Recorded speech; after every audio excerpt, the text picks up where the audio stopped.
नमस्ते दोस्तों। जैसा कि आप मुझे जानते हैं, मेरा नाम है थर्मा मालू। लेकिन आज आपके लिए कुछ और जानना इम्पोर्टेंस रखता है। क्या है वो बात? आज है इंटरनेशनल एंटी करप्शन डे। लेकिन क्या हमें इसे सेलिब्रेट करना चाहिए? बिल्कुल नहीं। आप सोच रहे होंगे, हम सब तो करप्शन के खिलाफ है, फिर हमें इसे क्यों सेलिब्रेट नहीं करना चाहिए? हाँ, मैं भी करप्शन के खिलाफ हूँ, लेकिन आपने और मैंने एक भी ऐसा काम नहीं किया जो करप्शन को अवॉइड करे। बल्कि हम हमारे देश के लिए ऐसे काम करते हैं जिससे करप्शन बहुत बढ़ता है। हम रॉन्ग पॉलिटिशियंस चुनते हैं, साथ ही साथ हम ही ब्राइब देने वाले लोग हैं, और बहुत सी ऐसी बातें हैं जो करप्शन को बढ़ावा देती है। तो आज मैंने एक कदम उठाया है और आपको एक कदम उठाना होगा। मैं आज इस वीडियो में करप्शन को अवॉइड करने के लिए कुछ स्टेप्स बताऊंगा, और आपको कहूंगा कि किसी को भी ब्राइब मत दीजिए, और अगर आप गवर्नमेंट ऑफिसर है, पुलिस वाले हैं, तो किसी से भी ब्राइब मत लीजिए और देश की सेवा करिए।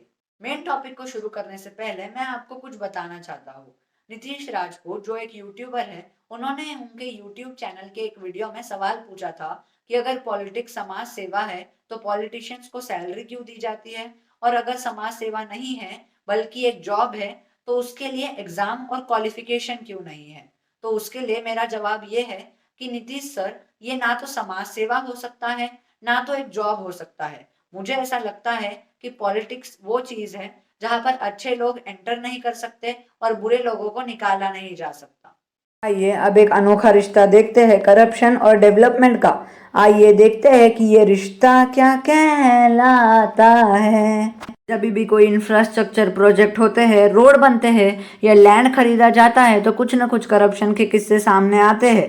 लैंड में तो रोज का ही है। लैंड में तो कितने ऐसे करप्शन होते हैं जो मालूम पड़ते हुए भी उसके कुछ लीगल एक्शंस लिए नहीं जाते। आइए अब रोड की बात करते हैं। कभी कभी पॉलिटिकल नेताओं के द्वारा रोड में पैसे बचाने के लिए रोड की विड्थ कम कर दी जाती है या लेंथ कम कर दी जाती है, जिससे कम पैसा लगे। कभी कभी पॉलिटिकल नेता उनके ही रिश्तेदारों को, सीमेंट कंपनीज को कॉन्ट्रैक्ट देके इसमें भी पैसा बचा लेते हैं। लैंड में कुछ पॉलिटिकल नेता इस तरह पैसे खाते हैं या कुछ ऑर्गेनाइजेशंस कि वो लैंड उनके नाम पे कर लेते हैं और फिर उन्हें हाई दाम पे बेचते हैं। यही इंफ्रास्ट्रक्चर प्रोजेक्ट्स में भी होता है। सपोज कोई रेलवे लाइन या कोई भी ब्रिज कोई रास्ते से जा रहा हो और वो फार्म लैंड हो, तो पॉलिटिकल नेताओं को मालूम पड़ने के बाद वो वहाँ का लैंड गरीबों से कम पैसों में खरीद लेते हैं और बाद में गवर्नमेंट को ही इन्हें हाई पैसों में बेचते हैं। पुलिस वाले जो रिश्वत लेते हैं, ये तो एक आम ही किस्सा बन गया है पूरे देश का, और ये होता ही रहता है बार बार। मेरे साथ भी ऐसे इंसिडेंट कई बार हुए हैं जिसे हमें इग्नोर करना पड़ता है।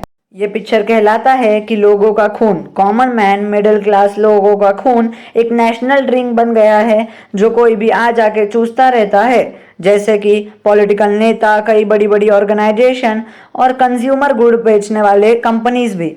मेरा गोल तो ये है कि चीज़ों को इतना सस्ता बना दूं कि कोई भी उन्हें आसानी से खरीद ले जा सकता है। आइए एक एग्जांपल देता हूँ। एक कंपनी है जो एक चीज़ को 1 रुपए में बना लेती है, बाद में वो 4 रुपए ऐड करके, उसका प्रॉफिट ऐड करके उसे 5 रुपए में होलसेलर को बेचती है, जिसपे 3 रुपए का प्रॉफिट होलसेलर ऐड करके उसे बाद में रिटेलर को बेचता है, और रिटेलर बेचारा 2 रुपए का प्रॉफिट लेके उसे कस्टमर को बेचता है। और हम टैक्स तो भूल ही गए, लेकिन सबको टैक्स ज़रूर देना चाहिए क्योंकि ये हमारे ही बेनिफिट के लिए रहता है, जिससे हमें सिक्योरिटी बाद में मिलती है। और फाइनली 1 रुपए की चीज़ 10 रुपए की बन के कस्टमर को मिलती है, जिससे उसका बहुत लॉस होता है। हमने करप्शन से रिलेटेड बहुत सी बातें कर ली, लेकिन इसका सोल्यूशन क्या है? इतनी सारी प्रॉब्लम्स है तो सोल्यूशन भी तो होना चाहिए। तो हम अवॉइड कैसे करें करप्शन को? हमें एक रिवॉर्डिंग सिस्टम गवर्नमेंट ऑफिसर्स के लिए शुरू करना पड़ेगा, जिसमें पॉलिटिकल नेता, आईएएस, आईपीएस ऑफिसर्स भी आने चाहिए। इनकी एक वाइड सोर्स ऑफ इनकम बना देंगे। आइए जानते हैं कैसे। सिंगापुर ये सिस्टम पहले से जानता है और इसके वजह से वो लीस्ट करप्ट कंट्रीज में बहुत आगे है। सपोज कोई भी पॉलिटिकल मिनिस्टर के पोर्टफोलियो में कोई डेवलपमेंट हो, कोई इंफ्रास्ट्रक्चर प्रोजेक्ट हो और उसमें बहुत कम करप्शन हो, तो हम उसे रिवॉर्ड देंगे, क्योंकि पूरा करप्शन तो रोका जा ही नहीं सकता। कुछ ना कुछ करप्शन होता ही है हर जगह पे। आइए एक एग्जाम्पल लेते हैं। जैसे अभी डिफेंस मिनिस्टर राजनाथ सिंह है, और अगर ये साल सपोज 250 मृत्यु हुई है सोल्जर्स की और अगले साल 230 मृत्यु है सोल्जर की, तो राजनाथ सिंह के साथ ही साथ जो हमारे आर्मी के चीफ और बाकी दो सेनाओं के चीफ है उन्हें भी कुछ रिवॉर्ड देना चाहिए। सिर्फ कोई पुरस्कार नहीं बल्कि कोई उनके इंक्रीमेंट होनी चाहिए सैलरी में, जिससे करप्शन ना हो। मैं ये नहीं बोल रहा हूँ कि राजनाथ सिंह करप्शन करते हैं, लेकिन मैं सिर्फ एक एग्जाम्पल दे रहा हूँ। अब बात करते हैं इंफ्रास्ट्रक्चर प्रोजेक्ट्स, बड़े बड़े इश्यूज और पॉलिसी मेकिंग डिसीजंस की।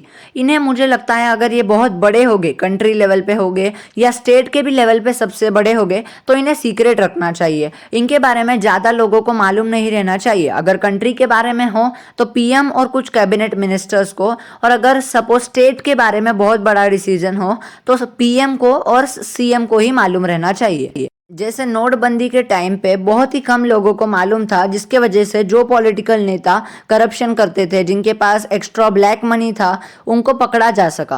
और सपोज अगर कोई भी पोर्टफोलियो में कोई मिनिस्टर या कोई छोटे लेवल का भी एमएलए एमपी कोई बड़ा काम करता है, कोई अच्छा काम करता है, तो उसे फंड्स ऊपर से आने चाहिए। ऐसा नहीं है कि स्टेट गवर्नमेंट से ही आए, सेंट्रल भी अगर उसे अच्छा काम कर रहा है तो फंड दे सकता है। अब बात करते हैं जो करप्शन होता है पुलिस वालों के ब्राइब लेने के वजह से, उसे कैसे रोका जाए। पहले तो हमें हाई फाइन्स लगा देने चाहिए। अभी जो फाइन की कीमत है उसको पूरा डबल कर देना चाहिए और रूल्स एकदम स्ट्रिक्ट कर देने चाहिए। पहले 1-2 महीने इतने रूल्स स्ट्रिक्ट होने चाहिए कि बाद में कोई करप्शन कर ही ना सके और रूल्स ब्रेक ही ना कर सके। अगर जितने भी लोग बाद में अगर रूल्स तोड़ते हैं तो हमें क्या करना चाहिए, आरबीआई के अंडर एक सेक्शन बनाना चाहिए गवर्नमेंट में, जहां ये पूरा फाइन्स का पैसा जाए और बाद में ये पूरा पैसा बट के जितने भी हमारे पुलिसमैन है, ट्रैफिक पुलिस है, जो गवर्नमेंट ऑफिसर्स ये काम करते हैं, यहाँ पर हेल्प करते हैं, उनमें लगा देना चाहिए। उनके बैंक अकाउंट में डायरेक्ट ट्रांसफर हो जाना चाहिए। सबसे पहले तो इंडिया को एक एजुकेशनल मेरिटोक्रेसी रूल शुरू करना चाहिए। मतलब मेरिट पे ही आदमी को एजुकेशन मिलेगा, मेरिट पे ही आदमी को आगे के लिए लोन्स वगैरह, जॉब्स वगैरह मिलेंगे, क्योंकि ये बहुत इंपॉर्टेंट है और दुबई और सिंगापुर ये जानते हैं और ये प्रैक्टिस भी करते हैं। मैं एजुकेशनल मेरिटोक्रेसी रूल पे एक पूरा वीडियो भी बनाने वाला हूँ, लेकिन अगर आपको सिंगापुर या दुबई पे वीडियो चाहिए तो आप नीचे कमेंट करके बता सकते हैं। ये बहुत ही अच्छी कंट्रीज़ है जो टॉप कंट्रीज़ में आती है, इनका जैसी पूरी दुनिया की कंट्रीज़ भी बनना चाहती है। इंडिया को रिजर्व कॉन्स्टिट्यूएंसीज का कंसेप्ट जल्द से जल्द हटाना चाहिए, क्योंकि ये बहुत प्रॉब्लम्स क्रिएट करता है। बिना एजुकेशन के लोग पॉलिटिक्स में आ जाते हैं और फिर करप्शन करने लग जाते हैं। इंडिया को की गवर्नमेंट को एक ऐसा फंक्शन भी बनाना चाहिए कि एक प्रॉपर एजुकेशन क्राइटेरिया होना चाहिए हर पॉलिटिशियन के लिए, तो ही वो आ सकता है पॉलिटिक्स में, नहीं तो नहीं। क्योंकि देश का भविष्य इन लोगों के हाथ में है और अगर इन्हें ही एजुकेशन नहीं दिया गया तो बाकियों को एजुकेशन देके क्या फ़ायदा।